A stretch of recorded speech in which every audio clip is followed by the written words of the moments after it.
육조단경 마지막 시간입니다.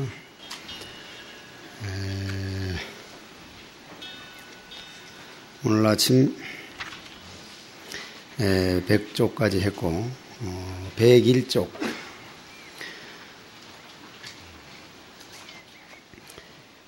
유 시유 일성 명지상하여 내 조계산하여 예배 화상하고 문 사성법의 하니, 즉 지상스님이라고 하는 스님이 와가지고 조계산에 와서 사성법에 대한 뜻을 묻고 있습니다. 부처님께서는 삼성을 말씀하시고 또 최상성을 말씀하셨습니다.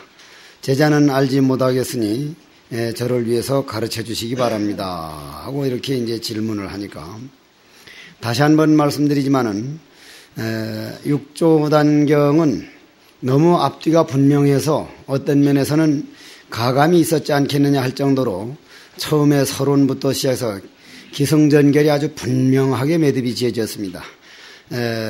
출처를 말씀을 하고 법문을 쭉 해놓고는 그 다음부터는 이제 질문 시간을 줘가지고 이제 법달 스님이 묻고 난 다음에 지금 다시 이제 지상 스님이 묻는 차례입니다. 해능 대사가 말씀하십니다. 너는 자신의 마음으로 보고 바깥 법의 모양에 집착하지 말라. 원래 사성법이란 없느니라.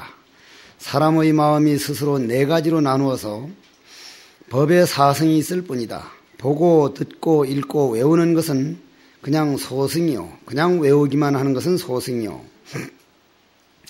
법을 깨쳐가지고 뜻을 알면 중승이며 법을 의지하여 수행해 나가는 것은 대승이요. 모든 법을 다 통달하고 만행을 갖추어 가지고 일체를 떠남이 없으되 오직 법의 모양을 떠나고 짓되 없는 바가 없는 것이 최상승이라. 승이라고 하는 것은 행한다는 뜻이요, 입으로 외우거나 다투는 것에 있는 게 아니다. 너는 모름지기 스스로 닦고 나에게 묻지를 말아라. 우리가 흔히 화도를 참고하는데 1700공안이라고 합니다. 1700공안. 그럼 1700가지밖에 없습니까? 우주의 도라고 하는 것은 대답하는 방법이 수없이 많습니다. 1700공안이 아니라 17000공안도 될 수가 있습니다.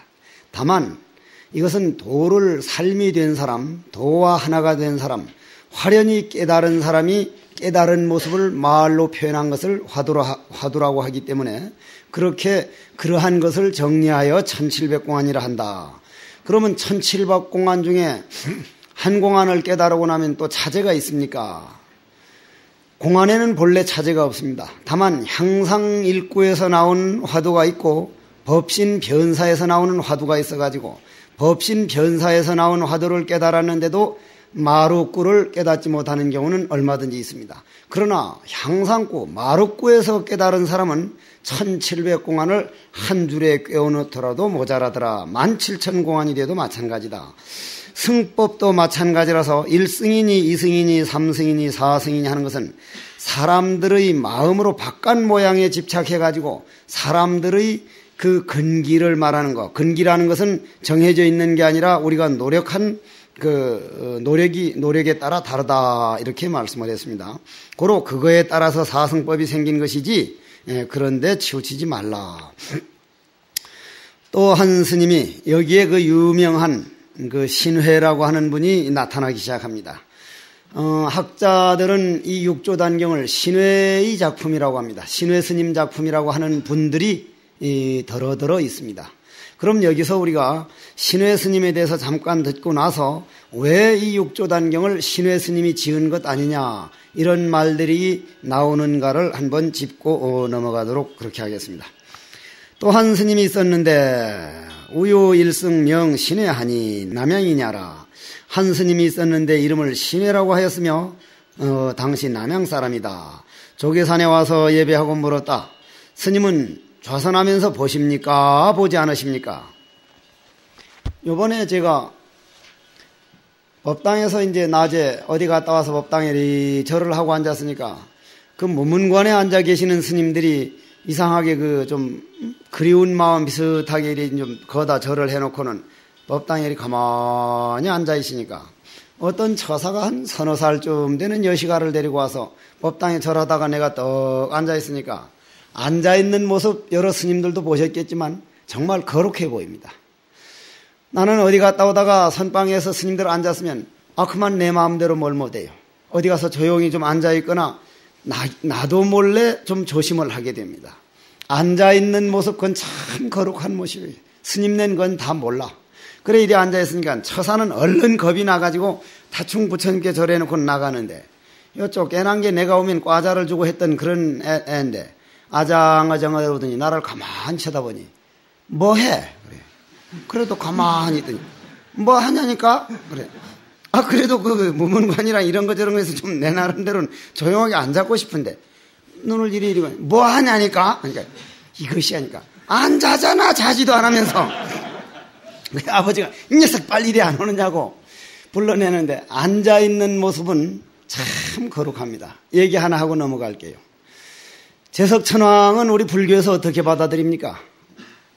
다른 옥황상제라 그러고 옥황상제는 다른 말로 말하면은 이 세계를 창조한 분입니다. 그죠? 저쪽에서 말하면 창조신이죠. 제석천왕이라는 하늘에 있는데 하늘이란 위로 올라가면은 결국은 땅으로 다시 돌아오는 거기 때문에 위로 올라간다는 건 마음이 맑아진다는 얘기입니다. 물이 따뜻하면 수증기가 돼서 올라가고 차면 얼음이 얼어서 내려가듯이 위에서 복이다 하면 밑으로 떨어지게 마련입니다. 저 스님네가 설악산 가다가 속초에 가보면 영랑호라는 호수가 있는데 거기에 보면 원효 스님께서 공부하는데 그 당시에는 불이 없었지 않습니까?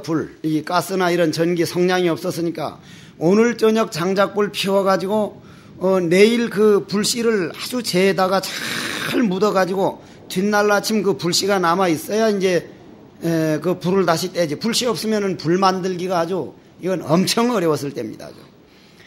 불씨를 만들어 놓으면 누가 아침에 일어나 보면 다 해집어버려서 꺼져버리고 해서 원효 스님이 하루는 가만히 숨어서 보니까 어떤 신선이 와가지고 불을 이리 해놓고는 불을 쬐고 있거든요. 당신 누군데 남이 불씨를 맨날 밤마다 꺼놓느냐니까 저는 이리한 신선인데 신선은 몇 억년 몇천 년씩 살지 않습니까?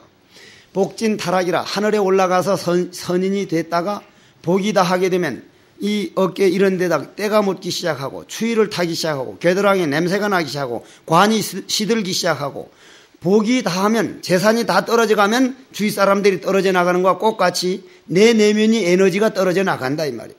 그래서 추위를 타가지고 이제는 스님의 법력, 스님의 그 엄청난 에너지가 들어있는 그 에너지 불이 아니고는 이 추위를 도대체 이겨낼 수 없어서 할 수 없이 이렇게 불을 쬐고 있습니다 해서 그래서 복진 타락이라고 하는 부처님께서 천불화연터에서 도솔천에 올라가서 마야 부인에게 설하신 그러한 법문이 원효 스님 입에서 나와서 그 선인을 제도해서 지금도 그 영랑선인이 그렇게 제도받은 것이라 영랑호라 그럽니다. 영랑호라 그러는데 제석천왕 딸이 일을 잘못해가지고 이 지구로 내려오게 됐습니다. 이거는 동화가 아닙니다. 여러분들 동화책 보다 보면은 용궁에 가서 3일 살고 와보니까 우리나라 이 지구상에 와보니 어떤 현상이 일어났다고 나옵니까? 친구들은 다 늙어서 죽어버렸고 자기 손자가 자기 나이쯤 돼 있더라 그런 동화 있죠? 있죠? 그러면 우리가 화성에 가서 하루 지내고 오면은 이 지구라는 별은 며칠 지나갑니까? 화성은 한 번 해가 떠서 지는데 뭐 23일인가 무슨 뭐 2달인가 된답니다. 그러면 거기 가서 해 딱 뜨고 지는 걸 보고 한국에 와보니 23일인가 2달인가를 지나버렸다는 거예요. 그럼 용궁도 마찬가지예요. 그건 우리가 인정을 해야 됩니다. 그래 제석천왕 딸이 그만 잘못해가지고 귀양을 가는데 결국 이제 인간에 태어나는데 제석천왕이 너무 안 됐어서 너 지구상에는 네 복 정도면 어디든지 왕비가 되려면 왕비, 공주가 되려면 공주, 큰 황제가 되려면 황제, 뭐든지 네가 태어나고저 너 정도 에너지면 어느 집을 찾아가도 받아줄 수 있으니 한번 가서 보고 오너라 해서 와서 보니까 뭐 황제니 무슨 천자니 해가지고 그 왕궁을 가보니 노상머리 터진 싸움이고 뭐 그냥 이건 인간들이 이거 왜 저걸 좋아하는지 모를 정도로 뭐 덧정이 뚝 떨어지거든요. 저 농촌에 가보니 너무 고생스러워. 야, 태어날 만한 데가 없구나 하는데, 선빵 앞을 지나가는데 탁 앉아있는 모습이 어째서 하고 앉아있는데, 자기로선 감히 범접하지 못할 그런 기운인 거예요. 쫓아 올라가가지고, 아버지, 제석천왕 아버지, 황상제님, 저기 보이죠, 아버지, 저기. 나 저기 태어나고 싶습니다. 그러니까. 내가 말에 실수를 했다. 업으로서 태어나는 데는 뭐든지 내가 태어나게 해줄 수 있지만 저거야말로 발심해가지고 정말 노력하는 사람들만이 갈 수 있지 저기는 우리로서도 어쩔 수 없는 자리다. 이건 믿음이 가야 됩니다. 이건 믿음이 가야 되는 소리다. 그래가지고 신회 스님이라고 하는 분이 이 작품이라고 하는데 신회 스님은 지금 딱 나오자마자 스님이 주로 앉아 계셨을 거 아니에요? 참선을 주로 하고 있었으니까 스님은 좌선을 하면서 봅니까? 안 봅니까? 아까 꼬맹이가 날 보고 뭐해? 하고 묻는 거하고 조금도 다를 게 없습니다. 그거하고는 다르지. 큰 스님께서 좌선하면서 봅니까? 안 봅니까? 이거는 신회가 나름대로 그냥 우리처럼 허튼 소리로 묻는 게 아닙니다. 그러니까 이제 큰 스님께서 신회를 세 차례 그냥 한바탕 두드려 패고는 너는 내가 너를 좀 두드려 팼는데 아프냐 안 아프냐 하니까 신회가 대답을 하기를 역불견가 대사기 타신회 사마하고 강문신회 하되 오타여 하니 통가 불통가 아프냐 안 아프냐 하고 물으니까 아프기도 하고 아프지 않기도 합니다. 이거 벌써 아주 대답을 잘한 것 같지만은 그냥 아는 사람이 보면 말려들기 시작하는 겁니다. 아주. 이거는 육조 스님께서 다시 말씀을 하셨다. 나는 보기도 하고 보지 않기도 하느니라. 스님 어째서 보기도 하고 보지 않기도 하십니까? 내가 본다고 하는 것은 항상 나의 허물을 보는 것이다 이랬는데 나의 허물이란 육조 스님께서 육조 스님 허물이라는 거 하는 게 어떤 게 허물이겠습니까? 육조 스님이 마음 일어나는 자리를 볼지언정 육조 스님이 다른 만일 허물이니 무슨 남 잘못한 거니 이것을 본다고 그러면 아직 환영을 떠지 못하고 자기 마음 길들이지 못했다는 얘기와도 상통하는 얘기입니다. 고로 내가 본다고 하는 것은 항상 나의 허물을 보는 것이다. 허물에 대한 당신 허물이라고 하는 얘기를 잘 들으십시오. 무슨 낙처가 어디에 있는가를. 그러므로 본다고 말한다. 보지 않는다고 하는 것은 하늘이든 땅이든 사람이든 모든 허물과 무슨 거기에 일어나는 형상을 보지 않는다. 왜냐? 꿈속에서 떡을 실컷 먹고 아침에 일어나 보니까 아무것도 없었다 이 말이야 아침에. 그럼 그걸 있다고 해야 할 겁니까? 없다고 해야 될 겁니다. 자, 여기에서 꿈에 대한 얘기를 반드시 한번 넘어갑니다. 전강조실 스님께서 꿈을 꿨다 그러면 빌어먹을 놈들 지랄을 해. 지금 살아있으면서 꿈꾸는 것도 억울한데 꿈속에서 또 꿈 꿨다고 꿈을 말이야? 그러는데 숙종대왕 당시에 숙종이라고 하는 대왕은 임금은 장희빈인가 하는 여인을 만나기 전엔 정말 정치를 잘했다고 합니다. 아주 정치를 잘했다고 하는데 그 양반이 하루는 떡하니 이제 이 암행어사 비슷한 사람을 내려보내가지고 이제 혹세무민한 사람이 있으면 잡아오너라 했는데 꿈 해몽을 워낙 잘한다 그래가지고 사람들이 줄을 서가지고 꿈 해몽해달라고 하도 그냥 문전성쇠를 이루니까 이제 그렇게 말하니 그놈을 가서 잡아오너라. 무슨 꿈이 맞는단 말이냐 해서 떡 잡아다가 네가 꿈 해몽을 잘한다니까 내가 한번 물어보지.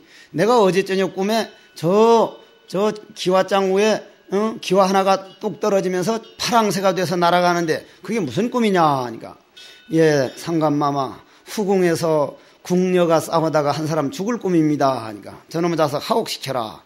나는 꿈을 안 꾸고 꾸며내서 한 말이다. 어제 저녁 나는 꿈을 안 꿨다.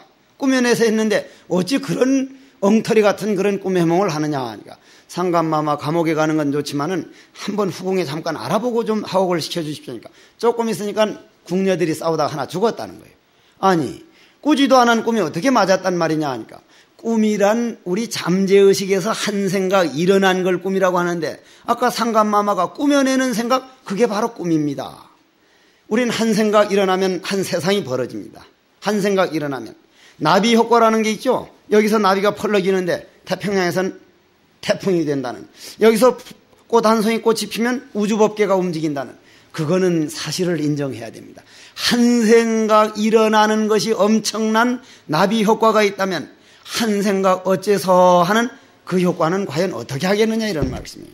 그래가지고 내가 본다고 하는 것은 항상 나의 허물을 보는 것이요, 보지 않는다고 하는 것은 하늘과 땅과 사람이 모든 모양을 보지 않는 것이다. 그러한 까닭에 보기도 하고 보지 않기도 하지만은 네가 아프기도 하고 아프지 않기도 한다 했는데 어떤 것이냐 바로 일러라. 그러니까 신해가 대답하였다.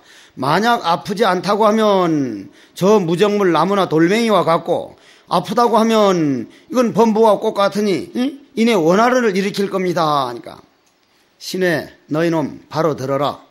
앞에서 내가 본다고 한 것과 보지 않는다고 한 것은 양변을 떠난 허물을 본다는 것을 여기서 한번 맞춰보십시오.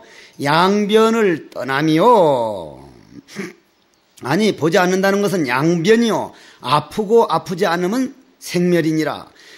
당신이 보기도 하고 보지 않는다고 하는 것은 쌍차 쌍조를 말하는 건데 네가 아프고 아프지 않는다는 건 생멸심에서 하는 소리다.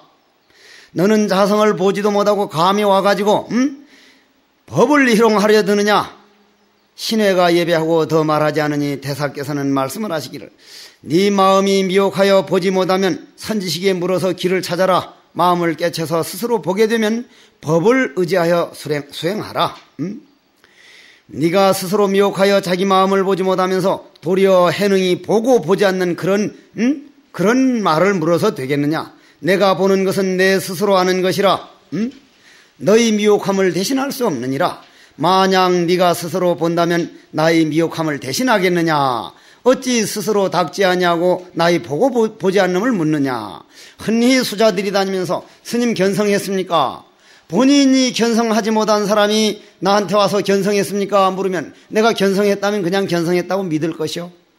견성 못했다면 견성 못했다고 해서 그냥 믿을 거이. 본인이 눈이 열리지 않고는 그런 말은 그거는 수자의 자격을 잃은 소리들이라. 나는 내버려두고 나무의 세계 그림자 찾아다니는 그런 말이라 이런 말씀이야. 신해가 절하고 바로 문인이 되어서 조계산중을 떠나지 않고 항상 좌우에 모셨다 이러는데 그럼 왜 신해가 지은 거라고 하느냐. 여러분들이 이 나중에 혹간 지견이 나고 도를 깨쳐서 때로는 그러한 어록에서 내가 본 세계와 어떤 차이점이 있는가 한번 보고 싶을 때 신회의 어록을 보면 6조 단경에 나오는 말들이 너무 같은 말이 많이 나옵니다. 그러면은 나는 얘기하고 싶은 게 신회 스님께서 만일 지었다면은 신회 스님께서 당신이 그렇게 특출하다면은 왜 6조 스님 이름을 빌어서 지었겠습니까? 당신이 육조 스님께 이러한 법을 듣고는 너무 고맙고 너무 육조 스님이 감명을 많이 받아서 당신이 아는 모든 것이 육조 스님한테 얻어들은 거기 때문에 육조 스님이 지었느냐 신회가 지었느냐 아니라 그렇게 특출한 신회가 육조 스님을 의지해 지었다면 이건 육조 스님 작품이요. 100번 죽었다 태어나도 육조 스님 작품이요. 이거는. 왜 그런 걸 가지고들 의심을 하고 왜 그런 거를 가지고 시간 소비를 하는지 참 모르겠다 하는 말씀입니다. 조금 넘어갔다가 시간이 되면은 다시 한번 질문을 받으면서 얘기를 하기로 하고 다 대법입니다. 대법 상대법입니다. 대사께서 육조 대사께서 드디어 문인들 중에 법회 스님, 지성 스님, 법달 스님, 지상 스님, 지통 스님, 지철 스님, 아마 그때 이제 지자 돌림이 많았던가 본데, 지도 스님, 법진 스님, 법여 스님, 신회 스님, 신회 등을 불렀다. 너희들 10명의 제자들은 앞으로 가까이 오너라. 여기서 참 어떤 때는 마음이 좀 참담할 정도로 그렇게 많은 15,000명이 사부대중 가운데 10명이 육조 스님 뜻을 알아서 깨쳤다는 얘기입니다.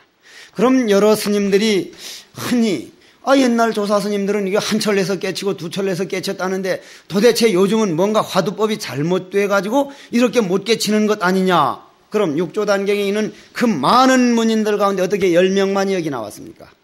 마조 문화의 그 천여 명 대중 가운데 마조 스님이 진의를 깨친 사람이 몇 사람입니까? 그 설봉 스님이 그 칠척장신이었다는데 설봉 스님이 13살에 출가를 해가지고 헌출장부였다는데 13살에 출가해서 40몇 살 때까지 이 도를 깨치지 못하니까 삼도 굳이 3번 무슨 어느 스님을 찾아가고 9번인가 7번을 양계 동산 양계 스님을 찾아갔는데도 결국은 개합하지 못해서 이 도를 깨치질 못하니까 위수강물을 건너면서 죽어버리자. 금생에 차라리 죽어가지고 다음 생에 태나 사더라도 죽어버리려고 하는데 뱃사공이 등짝을 몽둥이로 냅다 갈기면서 죽일 거는 안 죽이고 엉뚱한 걸 죽이려고 그래. 이런 썩은 놈 자식이냐고. 그 동산 양계 스님 문화에서 도를 깨쳐가지고 뱃사공하는 그 참 멋있는 일 아닙니까? 우리나라에도 재선 스님이라고 하는 스님께서 무문관에서 한 소식 해가지고 어디서 뱃사공 한다는 얘기를 듣고 찾아가 보니까 저는 찾지는 못했습니다만은 그 스님 말씀도 들어보면 참 아마 우리나라 당대 지금 그 스님을 모셨던 스님들 말씀 들어보면 우리 내가 태어난 당대에는 잠 하나 49일 동안 딱 앉아도 눈 까딱 안 하는 스님은 그 스님이었답니다. 그 스님이 잠 이겨낸 얘기를 한번 들어보면 처절합니다. 처절해. 잠을 이겨낸 분이 그분이었다고 그래요.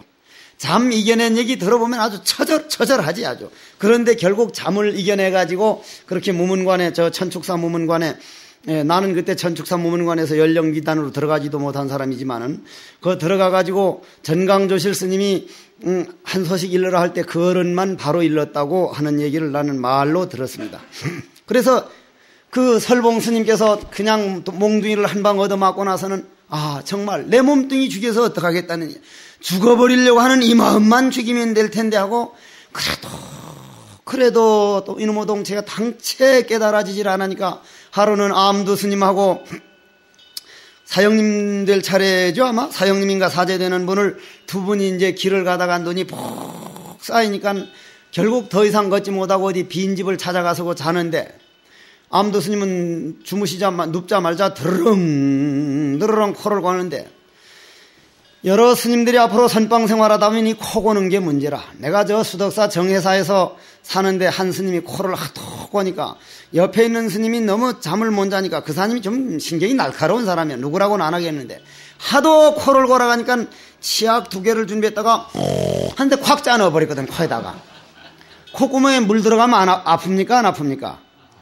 얼마나 치약 들어가면 아픈가. 오늘 집에 이 시간 끝나가려면 치약 짜 넣어보십시오. 나는 안 짜 넣어봤는데 반 죽는 모양입니다. 아주 반 죽는 모양이야. 밤중에 죽는 소리가 나가지고 일어나 보니까 코에서 하얀 피가 나. 이 자돈성사가 목을 자르니까 흰피가 났다더니 저놈이 내 몰래 엄청난 공부를 했던 걸 몰랐던가. 흰피가 아니라 치약이라. 퉁퉁 부어오르는데 그거 무서운 것들하니까 병원에 데려가니까 내 평생 의사 생활하는데 콧구멍에 치약 짜놓고 오는 사람 처음 봤다 그러는데 이 코를 고는 사람들 때문에 문제가 되는데 암두 스님이 코를 드렁드렁 골면서 자다가 일어나가지고는 설봉 스님 왜 안 자요? 하니까 스님은 누가 자는 거를 알고 마음 놓고 자지만 자면서도 내가 누구인지를 모르고 인생 7, 80년이라지만 20년, 25년까지는 어머니, 아버지 밑에서 무슨 어떤 삶을 사는지 모른 채로 그냥 지나왔고 3, 40년 지나가지고 중된 다음도 자는 시간 빼고 그냥 노는 시간 빼버리고 정말 내가 화두에 바친 인생 따지면 몇 년 못 되는데 어떻게 마음 놓고 자겠습니까? 나는 자는 시간 아까워서 못 자겠습니까? 못 자겠습니다. 그래요? 그럼 스님은 그럼 앉아 정진하셔. 나는 자야겠구만. 이래 자다가 일부러 목침을 삐거덕하면서 우당탕 떨어지는데 화련히 깨닫고는 땅을 치면서 울기 시작하더랍니다. 세상에 내가 남의 걸 얻어오는 것도 아니고 무슨 빌려오는 것도 아니고 역력하게 나를 이건 안 볼래야 안 볼 수 없는 걸 어떻게 이렇게 죽어버리려고 할 정도까지 몰랐는지 울더라는 거예요. 그렇게. 그러더니 3일 지나니까 덩실덩실 춤을 추면서 라라리라라 라라리라 하면서 그렇게 춤을 추면서 돌아다니더라는 거예요. 그 광기가 가라앉으니까 내 늦게 이 도를 깨달아서 이제는 공양주를 하리라고는 어디로 갑니까? 덕산 조실스님 문화에 들어갑니다. 거기서 공양주를 하면서 생긴 공안이 뭐죠? 덕산 탁발입니다. 덕산 탁발. 제가 태백산에서 한 소식 갔다고 쫓아나와가지고 경봉 스님을 찾아가니까 성철 스님, 고산 스님 지나서 경봉 스님 찾아가니까 무자 소식 일러라 해서 이러니까 네 손 내놔봐! 손 딱 내놓으니까 탁 때리면서 이 소리가 네 손에서 났느냐 내 손에서 났느냐 얼른 대답하니까 그 소리 어디 갔느냐 그 소리가 몇 끈이냐 해서 대답하니까 맥살을 잡더니 덕산 탁발이 도리를 일러라 하는데 콱 맥히대. 여사함이 그 마사도래를 일러라 하는데 콱 맥히대. 전혀 모르겠어. 덕산 탁발에 대해서는 여러분들이 한번 들어보시면 알 거고 덕산 탁발이라는 화두를 말하는 겁니다. 그렇게 그 당시에 그렇게 애쓴 사람들도 그러한 과정을 거쳐서 깨쳤는데 조사 어록으로 나올 땐 툭툭 깨치는 대목만 말했기 때문에 아주 쉬운 것처럼 생각하는데 정말 피눈물 나는 노력들을 하신 분들입니다. 나도 애쓴 걸로만 말한다면 내 누구한테 애쓴 거 가지고 별로 내 뒤지고 싶지 않습니다. 생식도 할 만큼 해봤고 장좌부라도 2년 7개월을 해봤고 오불식도 7년을 해봤고 별별 짓을 다 해서 애쓴 것만 가지고는 나도 상당히 애써봤는데 그 당시에는 아무것도 없는 줄 알지만 애쓴 만큼 건 분명히 되는 겁니다. 그래서 옛날 스님들이 그런 애쓴 과정들은 우리는 생략간체에 나오는 어록을 모르고 그런 과정은 생략한 줄은 모르고 그냥 혹 3일 혹 5일 혹 7일 아니 중생이 부처가 되는 공부요. 이건 한 번 깨달으면 영겁을 내 것으로 만드는 건데 어떻게 그렇게 쉽게 계산들을 하려고 하느냐 이 말이에요. 그리고 어떻게 그렇게 모든 것을 편리 위주로 생각하느냐 이 말이에요. 선빵 하나 지어져서 선빵 있는 거를 정말로 고맙게 생각하고 선빵 어디 떨어졌으면 이거는 내 상자 내 자손 대대로 살아갈 집이다 내 집이다 해서 그걸 감싸고 물을 아끼고 목욕탕을 깨끗이 하고 정말로 하나하나 승행이 바를 때 화두가 바로 되는 것이지 다른 것은 전부 개차반으로 하면서 그냥 어느 날 호련히 깨치기를 바란다면 그건 앞뒤가 안 맞는 소리요. 앞뒤가. 요즘 그런 말들을 워낙 싫어하니까 나는 그래도 이런 말을 많이 하는 편이에요. 너희들 10명의 제자들은 앞으로 가까이 오너라. 가까이 오라는 게 무슨 말 안 들려서 가까이 오라는 건 아니요. 너희들은 다른 사람들과 같지 않으니 내가 세상을 떠난 뒤에 너희들은 각각 한 곳이 어른이 될 것이니라. 그러므로 내가 너희들에게 법설하는 것을 가르쳐서 근본 종치를 잃지 않게 하리라. 이거는 사변에서 하는 말입니다. 어떻게 보면 이거는 여러분들이 나중에 이건 제대로 아셔야 돼요. 제자를 얼마나 아끼셨을까? 오늘 아침 산삼 얘기 했죠? 산삼 얘기 들었죠? 정말 옛날 어른들 제자 정말 아꼈습니다. 저희들이 잘못했기 때문에 우에 우때 선지식들을 실망을 시켜가지고 고작 와가지고 하는 거 보면 허들의 장난이나 법 가지고 장난이나 하려고 딱 들어오는 거 보면 그냥 압니다. 그냥 알아요. 뭐라고 입을 열어서 하는 게 아니에요.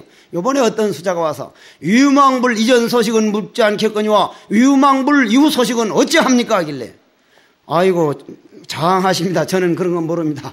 아이고 그냥 가보십시오. 객비를 좀 주셔가지고 그래서 다포아치골 딱 그래서 다포아치골이 뭐예요? 골치 아프다. 그러니까 무슨 법거리 하는 줄 알고 산은 어쩌고 해요. 다포아치골은 골치 아프다란 뜻이요. 그 모양이라 그 모양. 위유망불 이전이든 위유망불 이후든 위유망불이 뭐요? 위유망불이나 알고 죽거리라고들 그래. 자 10명을 데려다가 삼과의 법문을 듣고 동용 36대를 들어서 나오고 들어가며 곧 양변을 여의도록 하여라. 나는 사실상 이러한 얘기는 이게 참 육조 스님께서 제자들을 참 아끼기는 아꼈구나 하면서도 모든 법을 설하되 상품과 모양을 떠나지 말라.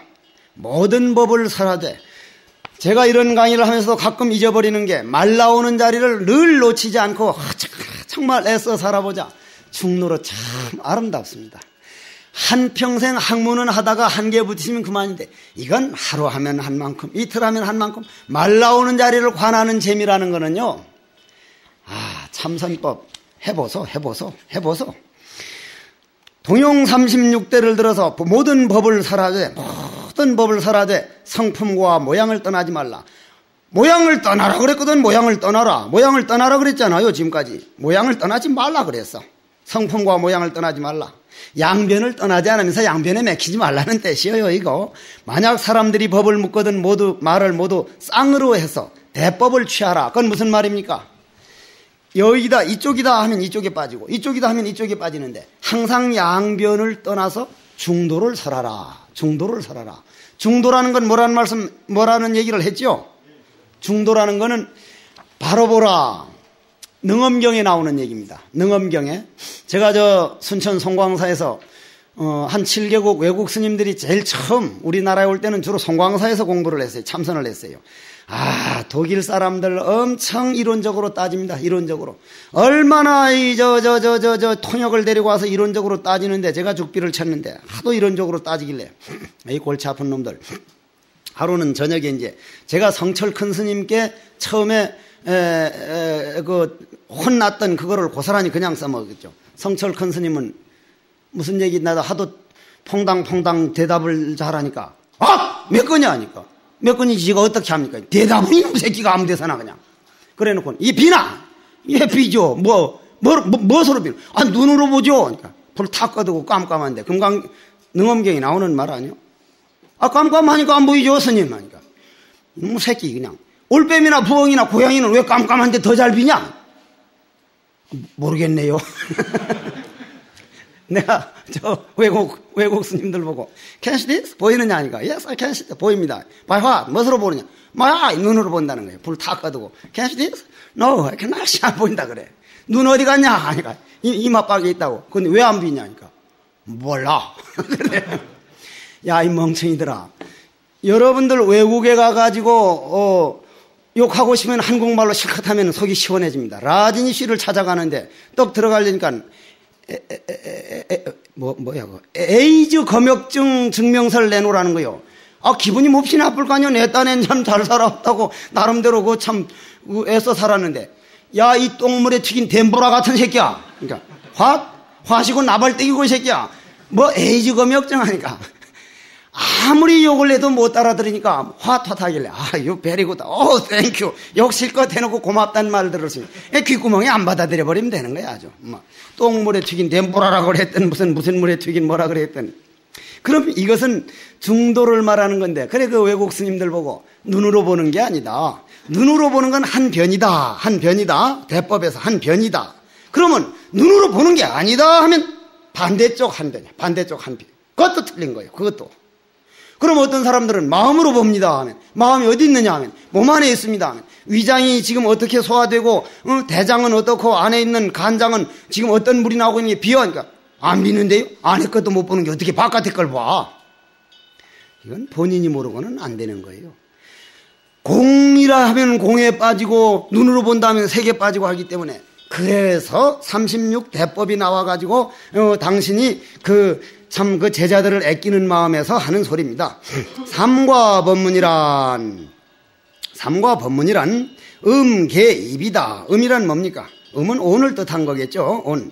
온이요. 개는 18개요. 입은 12이니라. 사실 그 말인 겁니다. 어떤 것을 음이라고 하느냐? 우리가 뭐죠? 색, 성, 향, 미, 촉까지죠. 법은 아니죠. 촉까지죠.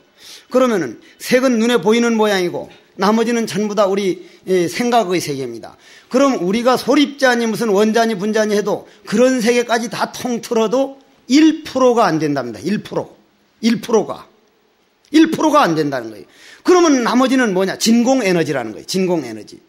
그러면 우리가 지금 눈으로 보고 귀로 듣고 하는 것도 과학에서도 1%라도 안 된다는데 우리 불교에서는 아예 아무것도 아니라고 봐버리죠. 그러면은 1%도 안 되는 것이 색이고 색성향 모든 건 이것은 색에 들어가지 않습니다. 그러면 어떠한 것을 오음이라고 하느냐? 색음, 수음, 상음, 행음, 식음이니라.